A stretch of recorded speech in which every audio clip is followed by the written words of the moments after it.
Yo, what's going on? It's Keith from Black Quarterback Series. And I'm going to say we got a fairly short video today. So let's get into it. So we got two games, Pats Denver, LA Rams. So let's get into the Pat Denver game first. So, first of all, this game really turned at the end of the third quarter. And essentially, it was a defensive game at that point. It was a slow game, defensive game at that point. But we're gonna go through my notes first, and then we'll get into it. So, a lot closer than I thought it would be. Weather conditions were a big factor, like I just said. New England missed two critical field goals, right? And then Denver, Sean Payton, thinking that he's smarter than the room with a backup quarterback, goes for it when you in field goal range. This is before the winter weather got there. So it was a cleaner, it was cold. These coaches always trying to outthink the room and they end up effing themselves up. Like we'll get into it with the Rams, but I think that's a different type of situation. But these coaches outthink the room and then be surprised when stuff don't go their way. It's not like the game was in doubt at that time. You kick the field goal and you play defense. Your defense has been playing well at that point, right? So, and you have a backup quarterback who hasn't played all season. You have a backup quarterback that hasn't played all season, and you go for it on fourth down? Like that just was not smart. That was not smart at all. And it came back to bite them in the ass. Like, they end up losing this game 10-7.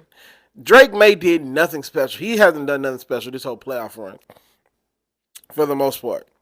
10 for 21 and 86 yards. That's it. That's it.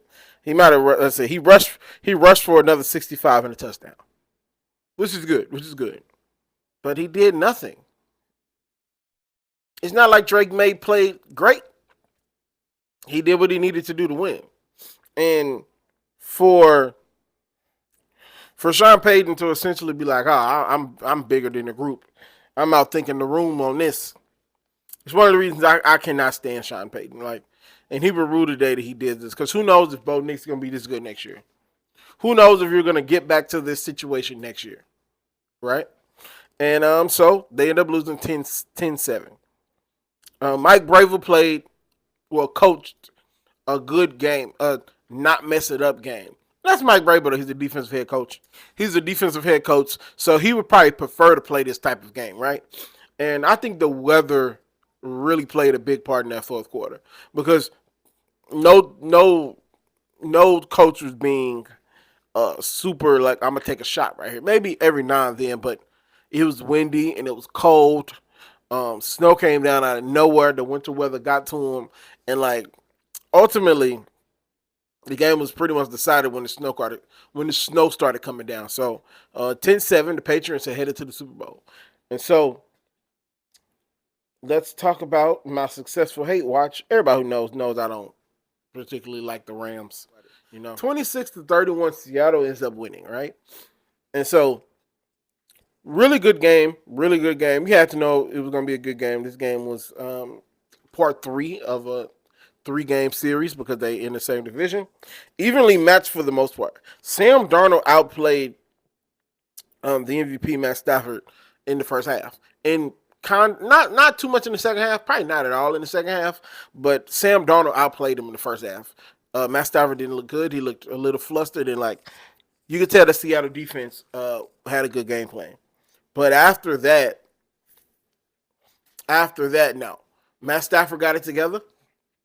And Matt Stafford played well enough to win, other than that stop on the fourth down. But there's a lot of stuff happened before then. Matt Stafford, 22 for 35, 374 yards, 3 touchdowns. Puka, hell of a day. 9 receptions, 161 yards, a touchdown. Vontae Adams, touchdown, 89 yards. So, hell of a game. Sam Darnold, 25 for 36, 346 yards and a touchdown. JSN, 10 receptions, 153 yards and a touchdown. So, light show, all in the second half, right? The second half was great.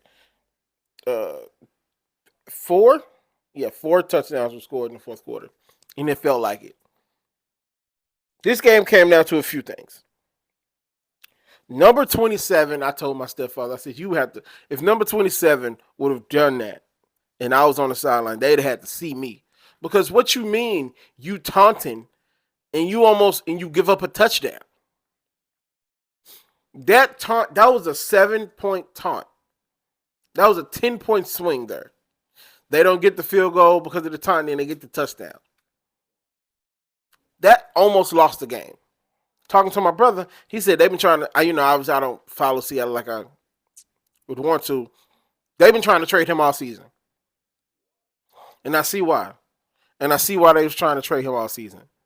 Because you don't make that mistake in that critical of a position.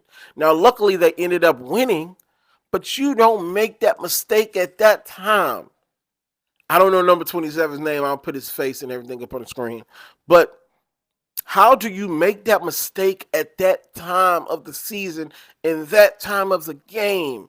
You've been playing professional, not professional, excuse me.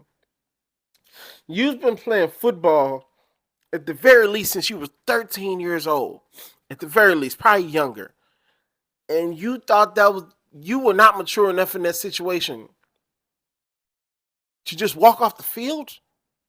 Even if you didn't walk off the field, you could have did that to your own sideline when you got to the sideline. And he's lucky that Seattle won this game.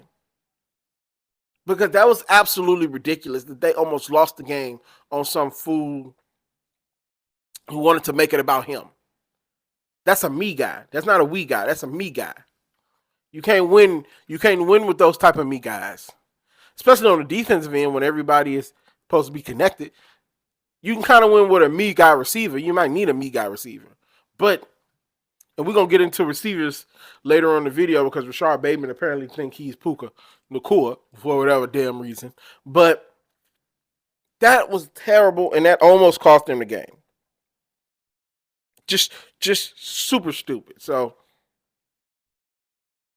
we go into the game. Matt Stafford scores the touchdown. Sam Darnold, I don't think he really got any. I don't think he scored after that, but they would get enough stops to win the game. And so the biggest stop of the game, I think it was 4 minutes left. It was under 4 minutes to go for sure. And Sean McVay had to make a decision. Do you think your defense is going to get another stop to where you can get the ball back, right? And the way the Seattle was running the ball, I don't know. I think it was a good decision. I think it was the best decision because you don't know when you're going to get inside the 10 again at that point in the game. Now, Seattle's defense is playing phenomenal. That's the Mike McDonald defense. I expect the defense to be great. I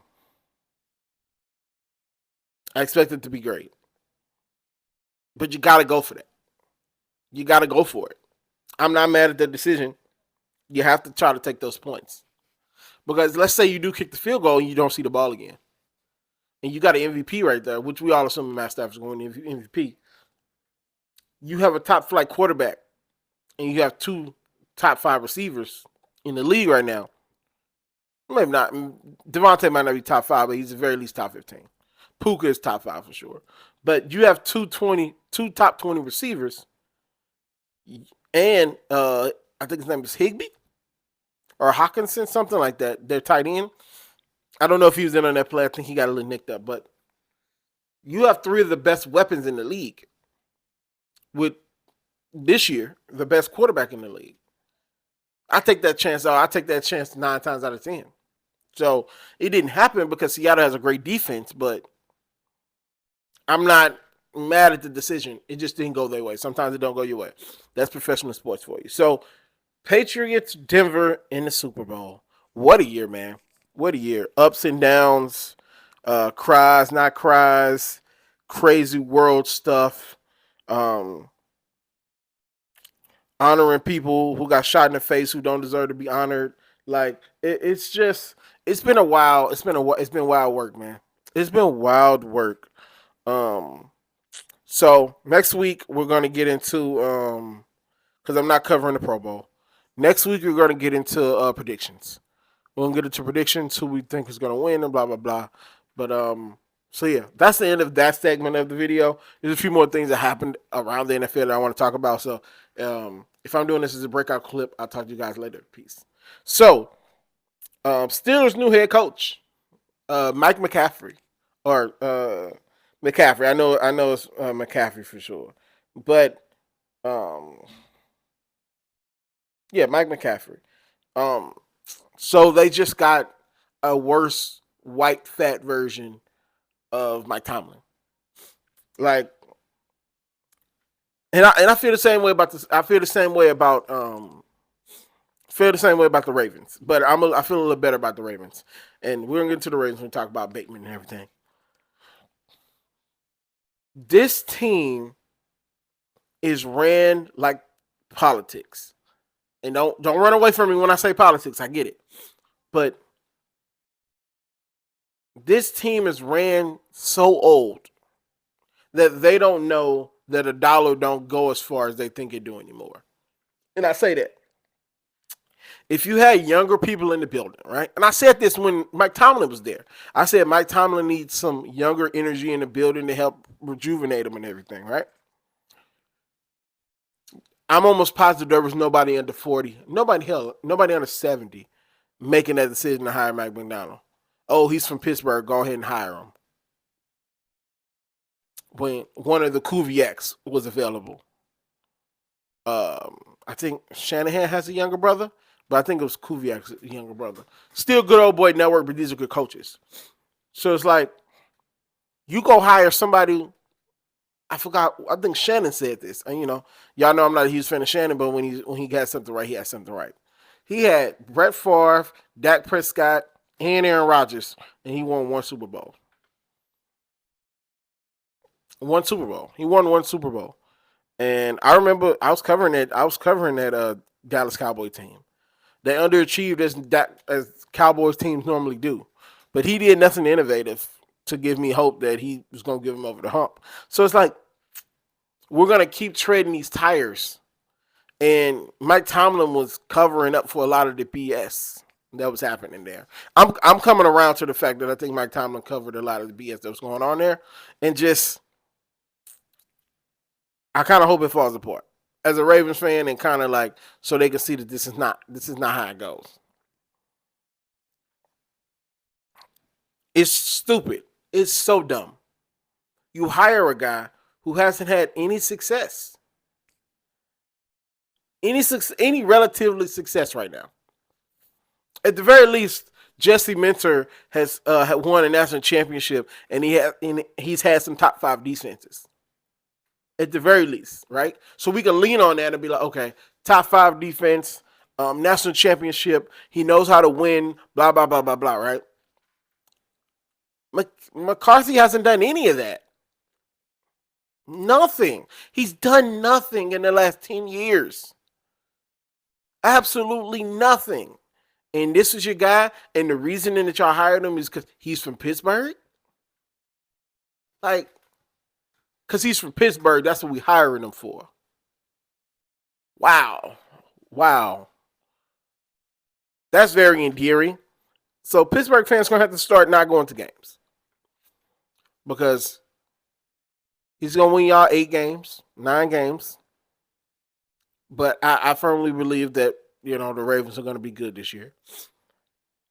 And y'all are not going to sniff the playoffs. Because you might, because Kansas City is not going to be much of anything this year because Pat is going to be hurt all next year. But I just don't understand what Pittsburgh is doing. You're supposed to tear this thing down and rebuild it, not just put lipstick on a pig and think it's going to change. If I'm the general manager of Pittsburgh, you got to tear this thing down.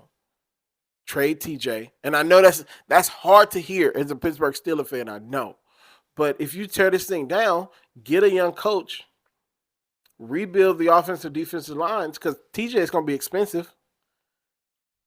What you get? What do you think you'll get if you put TJ Watt on the market? You can get a haul for TJ Watt. What you get for TJ Watt, you could rebuild your whole organization. what you think that a contender is going to give for T.J. Watt? What do you think Dallas would give for T.J. Watt? What do you think Minnesota or hell Green Bay? What do you think they'll give for T.J. Watt? Because I'm not trading him in the AFC. Definitely not the AFC. Definitely not the AFC North, because I'm sure the Ravens would want him, but I'm not trading him there if I'm Pittsburgh. What do you think you could get for these guys? I think the other guy, I think it's Cam Jordan. I think he's about to retire, and so you're gonna trot all these old guys out there, go 9-8, and what for what? To get your doors blown off by a Houston team that's gonna be improved next year, by a New England team that's gonna be right there next year, uh, a, um, a Bo Nix team that's coming back. Um, I think Kansas City is going to be feisty, but I don't think they're going to win anything. Hell, Vegas might be better. So, like, if Joe Burrow can stay healthy, they always going to be in the mix. Hell, if Cleveland get their coaching situation together, they got a Pro Bowl quarterback. So who knows? We could be looking at we could be looking possibly the downfall of the Steelers. The ultimate downfall of the Steelers. And I know I'm being long-winded right now. This video is going to be very long. But it's just, I don't get the Steelers. You would rather go 9-8 than go like 4-12 or 4-15. 4-12. 4-12 and like have a top 10 pick. You'd rather stay in the worst place to be is in the middle in sports. You don't want to be 500. You want to be really, really good, or you want to be really, really bad. You don't want to be where the Steelers have been in this purgatory for I don't know how long. So I don't know. When I do my predictions going into the season, I'm probably going to say they're going to win 9 or 8 games and they're going to get knocked out in the first round like they've been doing my whole adult life. So, I don't know. I mean, it's absolutely ridiculous. As I said, Shedeur Sanders is a Pro Bowler. Now, I love me some Shedeur Sanders, but we all know he didn't play like a Pro Bowler this year. Pro Bowls don't matter. They don't matter. They haven't mattered in I don't know how long. I've been doing this for 6 years, right? I've never covered the Pro Bowl. You want to know why? Because of stuff like this. I love Shedeur Sanders. I think Shedeur Sanders is going to be solid. I always said he's going to be solid. He's going to be a rich man's Jacoby Brissett. And Jacoby Brissett been in the league over a decade and has some great seasons. Not great, but really good seasons. And stepped in for quarterbacks. That Arizona team was feisty. That Arizona team would scare you. You couldn't go into Arizona and think you was going to get an easy win this year. Jacoby Brissett was the quarterback for those teams. He's a gamer. You put the right things around Jacoby Brissett, I think he could be something, right? But Shedeur Sanders is not a Pro Bowler right now. And that's not an indictment on Shedeur at all. That's not on Shedeur. It's a popular vote. He won a popular vote, so he gets to be a Pro Bowler, right? Where we need to do is stop taking the Pro Bowl so seriously. We're going to look on guys' resumes and they're like Fulilele has a Pro Bowl. Snoop Huntley has a Pro Bowl. Mr. Trubisky has a Pro Bowl, even though he played well that year. Matt Jones has a Pro Bowl, even though he played well that year. So you look at some guys that have Pro Bowls and you're like, what? Ooh, excuse me. You look at some guys that got Pro Bowls and you're like, what? Really? That so-and-so has a Pro Bowl? Yes, he has a Pro Bowl because it's a popularity contest because they're trying to sell tickets. And none of the major guys want to go play in the Pro Bowl anymore because it's in damn Orlando, not in Hawaii, which is so stupid. It should have stayed in Hawaii because you make it a trip. These dudes can go to Orlando anytime. You don't just get a chance to go to Hawaii. You know what I mean? So that's what I think of that. I think this might institute the rule change for the Pro Bowl that you got to hit a certain threshold. Or they might just stop the fan vote altogether. But it's about selling tickets. If they know they can get Shador in the Pro Bowl to sell tickets, they can do that. So, Pro Bowl jerseys gonna go crazy. I've always wanted one. I never got one. But last topic. Rashard Bateman thinks that he's damn Puka Nacua for whatever damn reason, right? And so as I open these screenshots so I can talk about them. So he posted this screenshot on his IG. All these MFs need is a real opportunity. All a MF need is a real opportunity. I'm a spin. Prove it. F the extra sugar honey iced tea, right? I haven't looked up the targets or anything. I'm going off based on what I've seen, right? DeAndre Hopkins played better than you. Now, granted, DeAndre Hopkins is a Pro Bowler, or DeAndre Hopkins is a future Hall of Famer. But we was having talks in the fan base that you need to be the third receiver when you were a first-round pick. You let Zay Flowers come in and snatch your chain. Do you know how many well, it ain't like Lamar got a lot of interceptions. Do you know that some of his interceptions are because Rashard Bateman just stopped freaking running? And I get hot about this because it's these players, man. They go out here and absolutely wet the bed and then get online talking about, man, if I just get an opportunity. You had enough opportunities. We sat here and watched you do nothing for 6 seasons.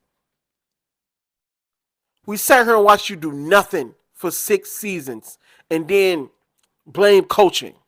John Harbaugh is a terrible coach. But he was also a terrible coach when Lamar won an MVP. With you on the roster.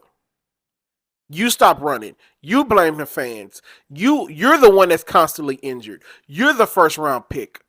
You are bust. So I want him gone. I've been wanting him gone for 2 seasons. I tried to defend Bateman, and I've came on here and said that I was wrong about Bateman sometimes, but he got to go.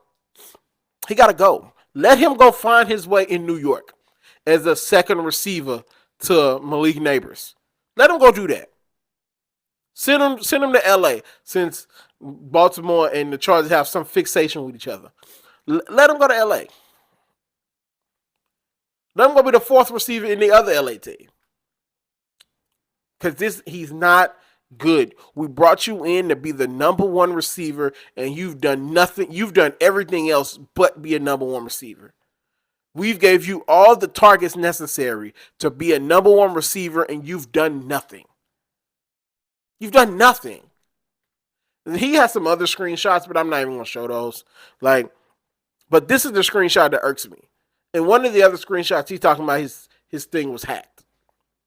What's hacked is your talent, bro. Your talent was hacked. That's what really was hacked. Because we drafted you to be a number 1. And you're playing like a bum. It's just like, you're not talented enough to be talking like this.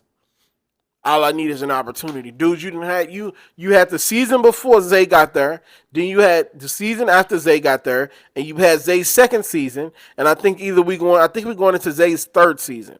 You telling me that you're not a clear-cut number 1? You're not even a clear-cut number 2 because most of the fan base was telling Harbaugh that he needs to start DeAndre over you. But you talking about I need an opportunity. I've tried my best to watch every single snap that the Baltimore Ravens have made in the last feel like almost 10 years. Every snap almost within the last 10 years. I've tried to watch them. Bateman has had some big plays in these years. He's had some big plays. I'm not finna sit here and act like he's not NFL caliber. But the BS is too much. It's too much. He talked like he a big dog when he's not. You are a bust. Lamar wouldn't even be in this situation if you turned out to be who we thought you would be. So I'm sick of him. I'm ready for him to go. He needs to go. Trade him for peanuts, because it ain't like we gonna be missing anything. Because what he do? He didn't even have 500. Now I'm shooting off the hip right now, but I don't even think Bateman had over 500 receiving yards last season. So I'm back. So I just looked. 19 receptions, 222 yards, 2 touchdowns, 11 yards average. I wish I could find his targets. I wish I could find his targets because I know he's on the field because he's the number 2 receiver.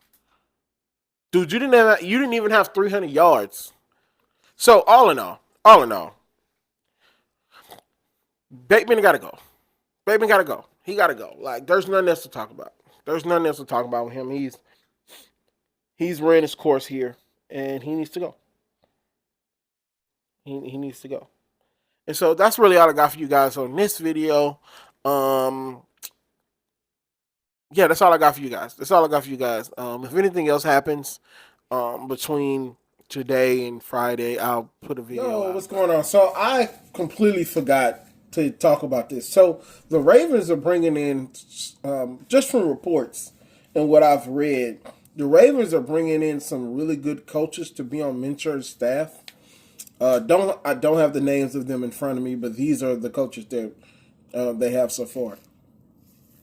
All of these coaches are good, but who is going to be the OC? That's really all that I'm concerned about. Who is going to be the offensive coordinator to lead Lamar into this next stage of his career? That's the biggest part of this. And so I probably won't know by the time this video comes out, but we're going to do a video on that for sure when the offensive coordinator is announced. But I just wanted to put this out in front of you guys. These are the coaches that we have so far. Enjoy the rest of the video. So yeah, that's really all I got for you guys. So let me know what you guys think. Don't give me Super Bowl predictions yet. We're gonna do Super Bowl predictions next week. We're gonna do Super Bowl predictions next week. We're gonna do Seattle's keys to victory. We're gonna do New England's keys to victory, and then Friday we're gonna do next Friday we're gonna do ultimate predictions for the Super Bowl. So that's next week. That's next week though. So I'll see you guys next week. Peace.